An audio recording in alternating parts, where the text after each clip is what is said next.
Bonjour à tous, j'espère que vous allez excellemment bien. Aujourd'hui, on se retrouve pour parler cyclisme, pour faire le débrief des championnats de France du côté de Saint-Martin, de Landelle, du côté de chez Daniel Manjas pour la dernière course de ces championnats de France avec l'épreuve Élite Homme. On va revenir sur cette course et puis on parlera également des autres champions nationaux du côté des pays qui concouraient également sur ce week-end. Je rappelle bientôt le Tour de France, bien entendu, présentation des équipes de grimpeurs, sprinteurs. Ça va arriver, je pense, mercredi, jeudi. Là-dessus, je pense que mercredi, jeudi, vendredi, voilà, il y aura les vidéos de présentation du Tour de France. Et puis à partir de samedi 7h, présentation des étapes à 7h, débrief dans le tour de 21h, bien entendu. Il y a quelques étapes qui arrivent à 18h, donc ça sera peut-être tendu pour que les vidéos soient en ligne à 21h. On essaiera au maximum que ces vidéos soient en ligne à cette heure-là. Et puis toujours l'Euro de football. Et puis on va essayer de débriefer également le Grand Prix d'Espagne de Formule 1. J'ai pas rattrapé mon retard, c'est-à-dire que j'ai des Grands Prix que je n'ai pas vu, mais comme j'ai vu les qualifs, il me reste à voir le Grand Prix. Mais normalement, ça devrait être faisable, voilà, de voir la course. Donc, normalement, ça devrait être pas mal. Je pense que je vais voir le Grand Prix mardi. Donc demain, donc je ferai le débrief mercredi. Voilà, mercredi, il y aura du boulot sur la chaîne. J'espère que vous avez aimé les précédentes vidéos. J'espère que vous allez aimer cette vidéo. Mais j'espère surtout que vous allez vous abonner à la chaîne. Réagir dans les commentaires, partager la vidéo sur les réseaux sociaux, notamment auprès de vos proches, je pensez que ça peut les intéresser. N'hésitez pas à mettre le pouce bleu si vous avez aimé cette vidéo. Quand vous vous abonnez à la chaîne, vous pouvez rajouter la petite cloche, comme ça vous êtes au courant des dernières vidéos qui sortent sur la chaîne. Autant vous dire que là, dans les jours à venir, et cet été va être très chargé, déjà que c'était quand même déjà bien le cas auparavant. Et puis si vous avez les moyens et que vous voulez soutenir mon travail, vous pouvez faire un super thanks, je remercie les gens qui le font. Et puis si vous n'avez pas forcément les moyens, mais que vous voulez quand même soutenir mon travail, eh bien plus vous cliquez rapidement sur les notifications, sur les miniatures de vidéos, plus ces vidéos sont mises en avant par l'algorithme YouTube. On commence tout de suite avec ces championnats de France. Parcours qui était... En fait, sur le contre-la-montre, c'était pas facile, ce parcours. Autant sur les courses en ligne, bon, les côtes n'étaient pas extrêmement dures et c'était compliqué de faire la différence dans les difficultés. Parce que malgré le tempo qui a été très rapide, vu qu'on est arrivé avec quasiment plus d'une demi-heure d'avance sur les horaires prévus, c'est pour ça que je ne fais cette vidéo que lundi, parce qu'en fait, j'ai dû regarder la course en replay. Parce que je pensais qu'à 16h je pourrais voir l'intégralité de la course et en fait non, quand je suis arrivé il y avait Turgis qui prenait la 4e place, donc j'ai changé de chaîne très vite, je me suis pas fait spoiler, j'ai pu regarder la course ensuite en replay assez vite. Mais ça a été très rapide. Il n'y a pas eu vraiment de temps mort avec une équipe Decathlon qui a voulu tout de suite gérer la course, échapper, qui n'a pas eu plus de 3 minutes d'avance. Et puis à 70 km de l'arrivée, on a eu les Soudal Quick-Step qui ont commencé à accélérer, notamment Antoine Ubi pour durcir la course. Et puis ensuite, bon, Decathlon faisait un grand tempo. Et puis il y a l'échappée matinale qui est reprise. Et puis ensuite, il y a eu l'attaque de Julien Bernard à 55 bornes de l'arrivée avec une nouvelle échappée qui sort, 8 coureurs, notamment avec Latpera et Gachignard. Et ces coureurs qui ne seront jamais repris malgré les attaques, notamment de Romain Grégoire, de Julien Alaphilippe dans le final. Mais ça ne suffira pas. Il y a Madouas également qui a tenté d'attaquer, mais ça ne suffira pas pour revenir sur les leaders. On commence tout de suite, bien entendu, avec le vainqueur du jour, Paul Lapera. Moi, ce qui m'a impressionné du côté de Paul Lapera, c'est quand j'ai vu ces trois-là dans le final, je me suis dit, bon, Gachignard, pas le plus expérimenté. Mais je me suis dit, face à Julien Bernard, il va falloir être bon. Parce que Julien Bernard, l'année dernière, il fait 3e. Je me suis dit, lui, il n'a rien à perdre dans sa manière de courir. Même si, pour moi, Paul Lapera était le plus rapide au sprint, je me disais, Paul Lapera, 250 km de course, enfin 240, dans quelles conditions allaient être les jambes de Paul Lapera? Quelle serait la situation de Paul Lapera après 240 km de course? Surtout qu'encore une fois, ça roulait vite. On a eu assez peu de temps mort et avec la pression sur les épaules. Grosse pression parce qu'encore une fois, la Decathlon roule pendant une grande partie de la journée et décide de te faire confiance parce que Cosnefroy notamment a joué au chien de garde, notamment derrière Alaphilippe.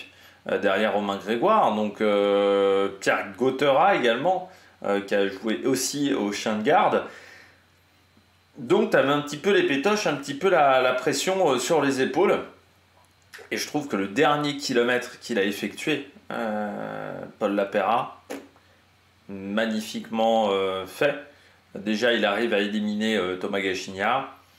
Puis derrière, face à Julien Bernard, il a bien essayé, Julien Bernard, mais Paul Lapeyrat était trop fort. Mais le dernier kilomètre de Paul Lapeyrat, c'est une grande maîtrise tactique de sa part. Et dans un final à 3, il aurait pu se faire piéger, par exemple, et il ne s'est absolument pas fait piéger par ses adversaires.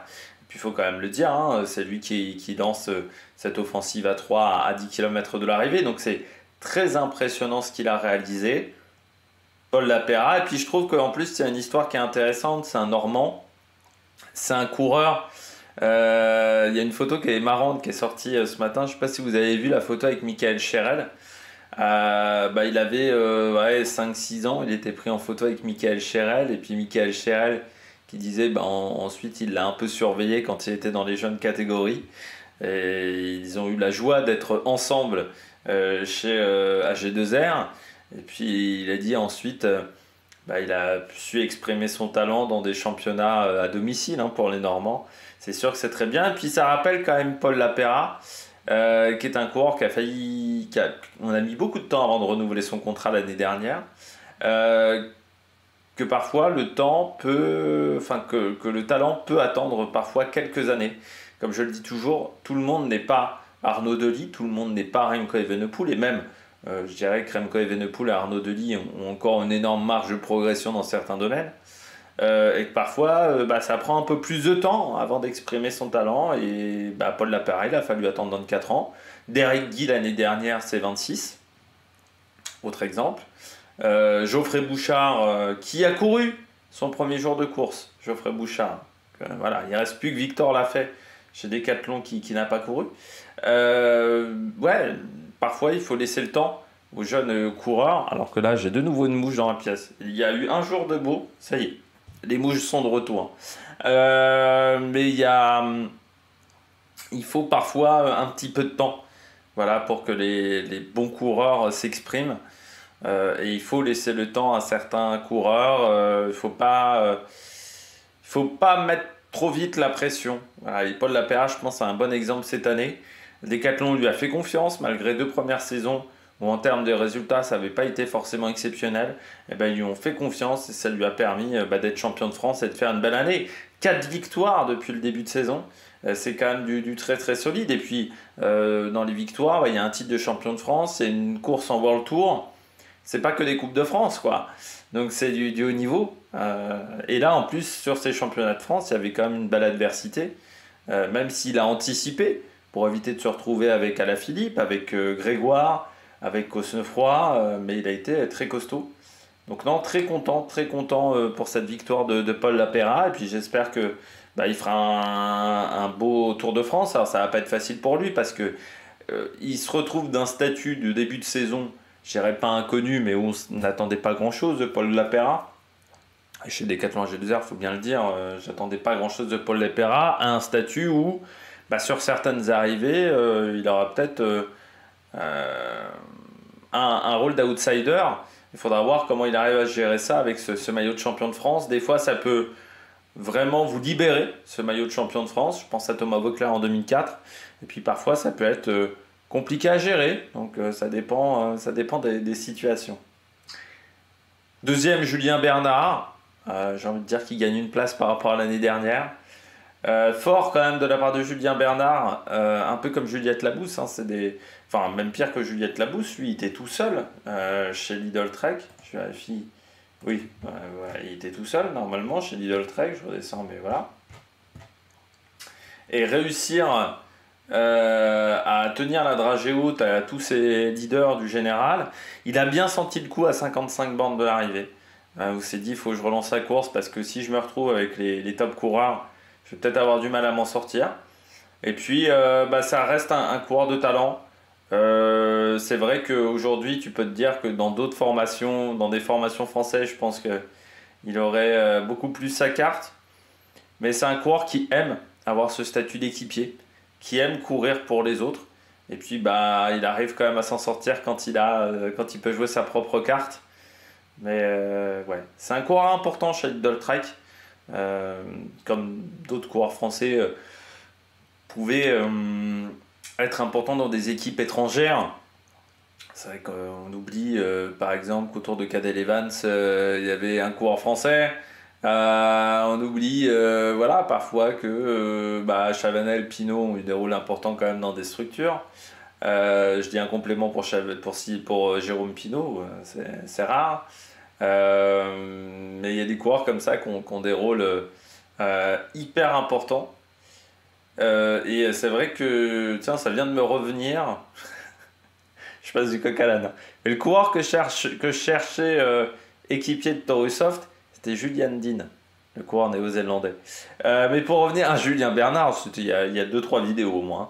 Mais pour revenir à Julien Bernard, oui, c'est un coureur qui se bonifie lui aussi avec le temps. C'était un coureur qui était déjà talentueux, jeune, mais je trouve que depuis qu'il a 29-30 ans, c'est pas mal. Puis j'ai vu une interview de lui où il racontait ses conditions sur ses championnats de France. C'est vrai que Lidl Trek ne peut pas emmener des équipes partout. Donc il disait que sur ses championnats de France, il était dans un Airbnb ou dans un gîte, je ne sais plus, qu'il n'y avait que son père avec lui et que son père pouvait pas le masser, donc qu'il n'avait pas été massé pendant 3-4 jours. Et réussir à faire deuxième dans ces circonstances-là face à l'Armada Decathlon où ils étaient 40 au départ, je trouve que c'est quand même 30 ou 40 au départ chez Decathlon avec la réserve. Je trouve que c'est très solide de sa part, donc bravo Julien Bernard. Je crois qu'il n'y a pas grand chose à se reprocher, il l'a dit en interview, je suis tombé sur plus fort. Il aurait fallu réussir à s'isoler, mais je pense qu'il était déjà bien content de tenir la roue de Paul Lapéra. Et puis c'est une belle deuxième place, il gagne une position par rapport à l'an dernier, donc c'est vraiment bien.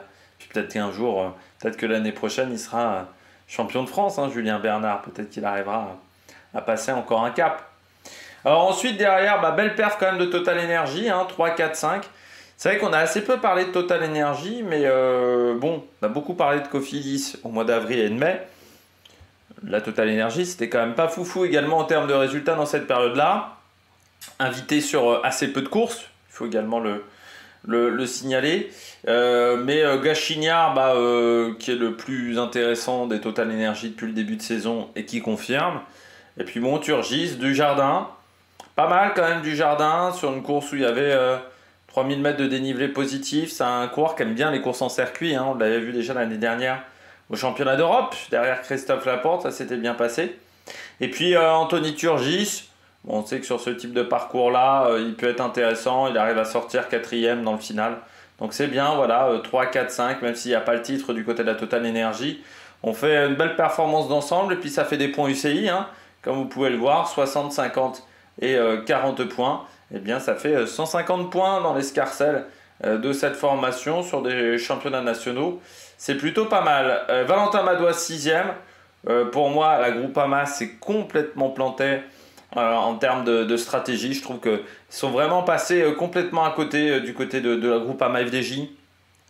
En réalité, à un moment, il faut que soit Madouas, soit Romain Grégoire se sacrifient l'un pour l'autre. Et surtout, je ne comprends pas pourquoi ils ne roulent pas dans le groupe de poursuite. Ils sont 3 dans le groupe de poursuite.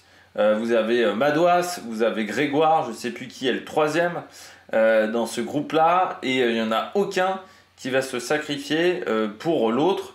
Et surtout, entre Madouas et Grégoire, il y a un moment, il faut choisir. Alors, je sais bien qu'il n'y avait pas d'oreillette, mais bon, il y a un moment, les coureurs sont suffisamment intelligents normalement pour prendre une décision. Et puis, même s'il n'y avait pas l'oreillette, ça reste une course en circuit, donc il y avait beaucoup d'assistants sur le bord de la route qui pouvaient transmettre des informations. Et je pense qu'on s'est planté du côté de la Groupama FDJ, mais ça ne restera pas des championnats de France dans les annales pour la structure Groupama FDJ, pour la FDJ Suez, que ce soit la course en ligne ou le contre-la-montre. Je trouve qu'on est quand même complètement passé à côté de cette compétition, parce que sur les chronos, on n'a pas emmené forcément des grosses équipes. Sur la course en ligne, parfois on s'est raté au niveau de la stratégie, là du côté de la Groupama FDJ. Pour moi, c'est un échec. C'est une équipe qui fait une saison pour le moment Ouais, qui a un peu mi-figue, mi-raisin, hein, tout simplement. Un Giro qui a été compliqué. C'est vrai que depuis, on va dire, fin avril, c'est dur quand même hein, du côté de la Groupama. Et puis là, vous avez David Gaudu, Covid. Donc ça, c'est pas top, surtout à une semaine du Tour de France. Rémi Rochas, lui aussi absent. Paul Penouet qui est tombé sur ses championnats de France. Ouais, c'est pas top pour le moment pour la Groupama FDJ. Cosnefroy 7, gros travail de chien de garde hein, de Benoît Cosnefroy sur ses championnats de France. Qui aurait pu prétendre au titre, hein, mais qui a été excellent, notamment pour suivre Alaphilippe, pour suivre Romain Grégoire, pour suivre tous les leaders, tous les meilleurs. Très impressionnant. Il ne fera pas le Tour de France, hein, Benoît Cosnefroy. Il se concentre peut-être sur la fin de saison et pourquoi pas notamment sur le Grand Prix Ouest France et sur certaines classiques italiennes. Il pourrait être très intéressant. Et puis on retrouve ensuite Romain Grégoire, Pierre Gauthera aussi très présent dans les roues des coureurs de la Groupama, dans le groupe de poursuite. Et puis, belle 10e place de Samuel Leroux qui a tenté à 4 km de l'arrivée. Une Van Rysel-Roubaix qui a été très très présente sur cette épreuve. Donc bien belle 10e place de Samuel Leroux devant Kevin Vauquelin, devant Julien Alaphilippe. C'est quand même pas mal pour le vainqueur de la 4e étape de l'Étoile de Bessèges qui confirme qu'il fait une très bonne saison en ce moment Samuel Leroux parce qu'il a été performant certes sur l'Étoile de Bessèges qui était une victoire chez les professionnels mais vainqueur également du Omloop van het Waasland, ça c'était en Belgique au mois de mai, et puis vainqueur du contre-la-montre autour de Fourchambault sur le Tour Nivernais Morvan, et puis vainqueur du général également de cette épreuve. Et puis 7e du chrono aussi des championnats de France, hein, donc il a été très présent. Tour du Nivernais Morvan, épreuve nationale. Qui passe pas très loin de chez moi, hein, des étapes. Alors c'est plus dans la coin de Nevers, hein, c'est quand même plus d'une heure de chez moi, mais bon, des étapes sympas. Voilà. On poursuit. Et il est en fin de contrat avec Van Rysel. Ça pourrait intéresser des structures quand même, un Samuel Leroux. Une Total Énergie ou la nouvelle structure de Pierre-Luc Périchon. Là, je ne sais pas si vous avez vu, c'est une structure qui veut innover dans le cyclisme, avec notamment pas de sponsor unique et un système de supporters. On va voir si ça marchera, parce que je rappelle, la Sky au départ voulait tout révolutionner dans le cyclisme. Ils ont mis un peu de temps avant que tout fonctionne correctement du côté de la Sky. Kevin Vauquelin 11e. Je pense qu'il était un peu court, Kevin Vauquelin, sur ses championnats de France, sur cette course en ligne. Il a tenté d'accélérer, mais c'était pas aussi transcendant que d'habitude. Voilà, du côté de Kevin Vauquelin, peut-être que la déception du contre-la-montre a été un petit peu dure à accepter. Julien à contre-temps, mais par contre très costaud dans ses accélérations. Très très costaud. Il l'a dit, il se prépare désormais Tour de Slovaquie. Il ne fera pas le Tour de France, on rappelle Julien, mais Tour de Slovaquie et ensuite préparation vraiment pour les Jeux. Je ne serais pas surpris qu'il soit dans la sélection, qu'il soit déjà assuré d'avoir la sélection par Thomas Voeckler. On verra la sélection qui sera annoncée lors de la première journée de repos. On en parlera certainement quand on fera le débrief de la première semaine du Tour de France en vidéo, donc dans une dizaine de jours. Dorian Godon, 14. Et puis Clément Braz Afonso, 13e également pour CIC. Ça c'est bien, c'est un jeune coureur très prometteur, très en vue depuis le début de saison sur les Coupes de France. Donc ça c'est intéressant, Dorian Godon. Et puis Clément Berthet également, qu'on a beaucoup vu aussi sur les Coupes de France, notamment derrière Lenny Martinez à la Mercantour Classique. Christophe Laporte, lui, finit 18e. Il y a du mieux quand même pour Christophe Laporte, mais j'ai peur que le Tour de France arrive un peu vite pour lui. Mais c'est vrai qu'il y a du mieux quand même après une première partie de saison qui a quand même été extrêmement compliquée pour le coureur français. On descend un petit peu le classement. Brian Cocard, Cofidis, ça a été compliqué pour Cofidis. Et Guillaume Martin qui est le meilleur coureur de l'équipe, mais seulement 24e de ces championnats de France. C'est quand même pas exceptionnel du côté de cette formation. Et puis pas mal d'abandon, hein, forcément, c'était des championnats de France. Vous voyez, hein, les décathlons AG2R qui ont fait un gros travail. Déception également, c'est Saint-Michel, Mavic Aubert 93. Très discret sur ce parcours. Voilà, je crois que c'est Alexandre Delettre. C'est vrai qu'on aurait pu s'attendre à un petit peu mieux d'Alexandre Delettre, mais qui a fait un énorme mois de mars-avril. Donc peut-être que là, du côté d'Alexandre, il y a un petit contre-coup désormais sur cette période-là de l'année. Lui qui avait fait également du gravel à Millau.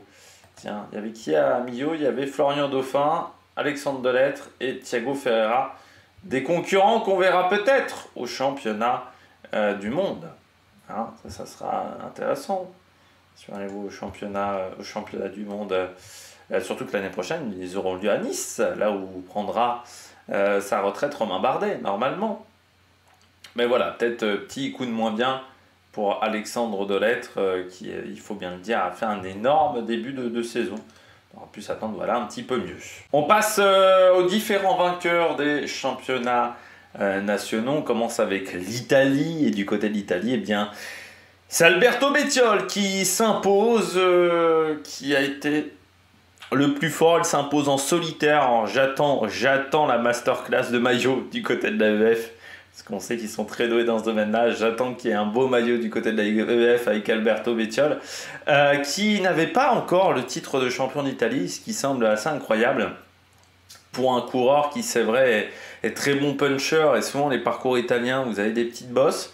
Mais voilà, il s'impose enfin face à Rota. Encore podium pour Rota.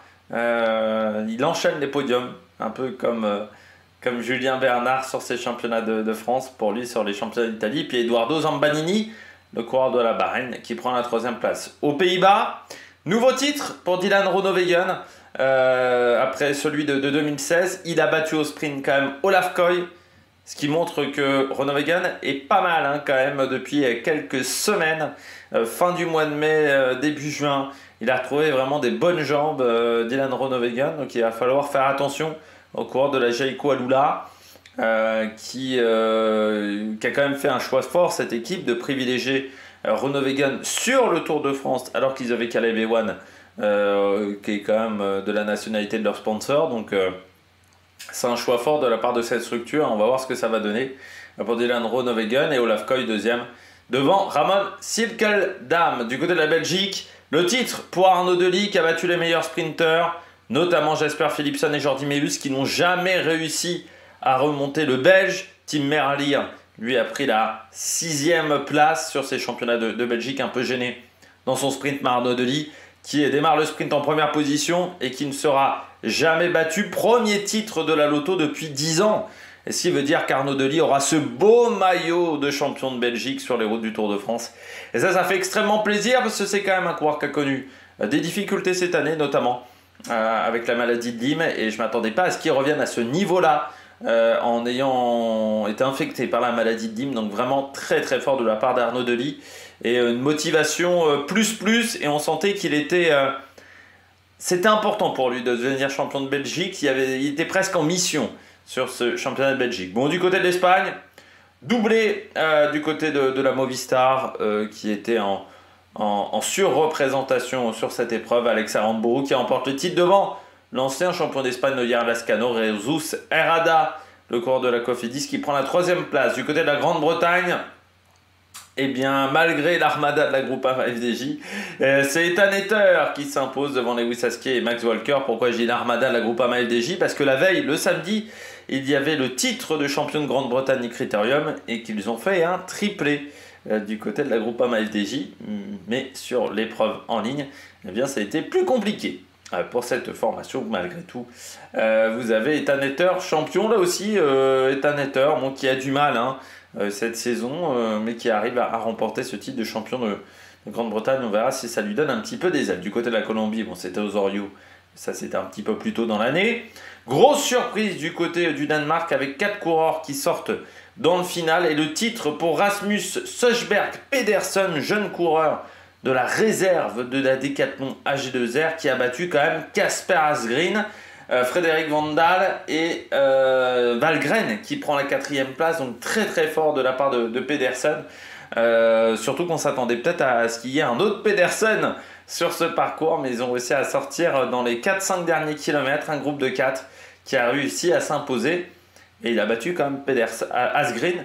Et dans un groupe de 4-5 coureurs, battre Asgreen, c'est quand même pas n'importe quoi. Je rappelle, c'est comme ça qu'il a gagné son étape sur le Tour de France. Et puis, c'est dans un duel face à Van Der Poel qu'il avait remporté le Tour des Flandres. Luc Plapp, vainqueur sur les championnats d'Australie, mais ça on l'avait déjà vu en début de saison. Du côté de l'Allemagne, le titre pour le coureur de la Tudor, Marco Brenner, parti dans le final. Il s'impose avec quasiment une minute d'avance sur Florian Lipovitz, le coureur de la Bora Hansgrohe, et Kim Hajduk, troisième. Autant vous dire qu'on était sur un championnat d'Allemagne où ce sont les jeunes qui ont pris le pouvoir. Du côté de la Slovénie, Domen Novak, sans grande surprise, face à Gal Glivar et Matej Mohoric. La seule surprise, ça aurait été, la seule bagarre, ça aurait été de voir Mohoric face à Novak, mais le Slovène a été plus fort. Et puis, du côté de la Norvège, quadruplé du côté de la Uno X avec Ulgaard devant Vernes. Vernes qui a laissé le titre à Ulgaard. Les deux sont arrivés 20 dans la main.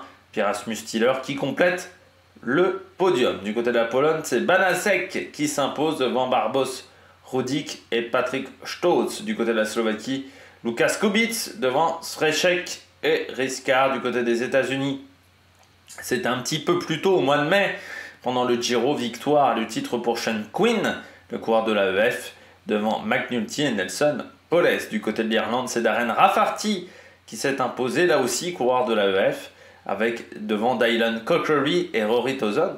Ça va faire pas mal de maillots de champions nationaux du côté de l'Italie. Peut-être plus que la UAE au final. Du côté de la Suisse, également revenant, Mauro Schmid. C'est discret depuis le début de saison, le coureur de la Jayco Alula qui a battu Simon Pelot. Ça aurait été sympa de voir Simon Pelot champion de Suisse. Et Stefan Bissegger. Du côté de l'Autriche, c'est Alexander Hayek qui a battu Gregor Mühlberger et Félix Groß-Schartner.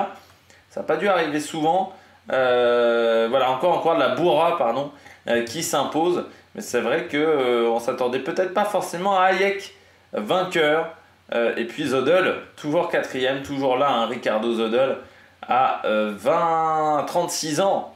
36 ans, Ricardo Zodel, qui a remporté 2 fois le titre de champion d'Autriche. C'était à une époque où il y avait un peu moins de densité, il n'y avait pas encore la Bora, il n'y avait pas encore les gros Schartner et autres. On était plutôt sur Bernard Heiser, l'adversaire de Ricardo Zodel, du côté des titres dans cette catégorie. Le Portugal, nouveau titre pour Rui Costa, là également du côté de l'AEF, devant Rui Oliveira et Luis Gomez. Du côté de la République tchèque, c'est Tomáš Pridal qui s'impose. En Nouvelle-Zélande, c'est Aaron Guett. Au Luxembourg, nouveau titre pour Kevin Genietz. Du côté de ces championnats, au Canada, Michael Woods. Premier titre de champion du Canada pour Michael Woods, le coureur d'Israël qui a battu Pierre-André Côté, qui avait été performant également sur le contre-la-montre, et Carson Miles du côté de l'Afrique du Sud, Raya Gamble, ça c'était un petit peu plus tôt dans l'année également. Dimitri Grousdev du côté du Kazakhstan, Norman Vatra, le coureur de la Van Rysel, Roubenine Métropole qui s'impose en Estonie.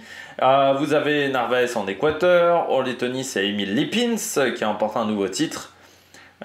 Sidor en Ukraine, Tesfation en Érythrée, puis je descends, là on est sur des nations un petit peu plus petites désormais. Attila Walter, un nouveau titre en Hongrie, et puis en Finlande c'est Jaakko Hänninen, le coureur de Decathlon également, qui remporte ce titre. Caden Hopkins, coureur de Vendée pour les Bermudes.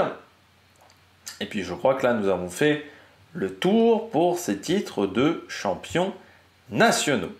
Eh bien, j'espère que vous avez aimé cette vidéo. Si vous avez aimé cette vidéo, n'hésitez pas à vous abonner à la chaîne, à réagir dans les commentaires, à mettre un pouce bleu. Puis nous, on se retrouve pour de nouvelles aventures sur Amérique Production. Ciao, ciao!